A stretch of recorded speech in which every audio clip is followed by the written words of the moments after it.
Qizlarjonlar, hammaga salom. Bugun sizlarga tvorожный venskiy vaflini qanaqa qilib pishirishimni ko'rsatib o'taman. Uning uchun tvorogimizni yaxshilab blenderlab olamiz.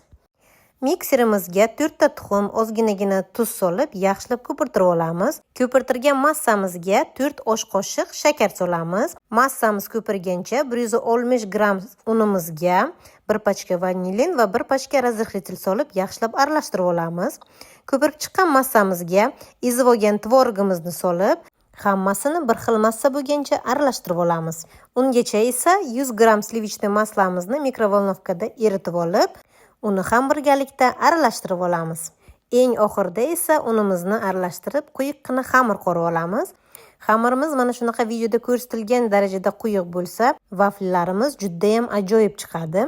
Vaflimizni yaxshilab mo'ylab olib, endi esa vaflilarimizni pishirishni boshlaymiz. Qizlarjonlar, retseptim 2 porsiyaniki. Agar oilalaringizda kamchilik bo'lsalaringiz, teng yarmiga bo'lib, yarmini ham pishirib ko'rsalaringiz bo'ladi qizlarjonlar.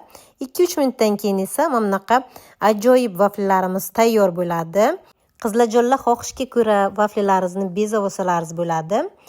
Xohlasangiz shundoq yeyinglar, xohlasangiz saxarniy pudra sepib yeyinglar, xohlasangiz esa menga o'xshab chiroyli qilib ukrashat qilinglar.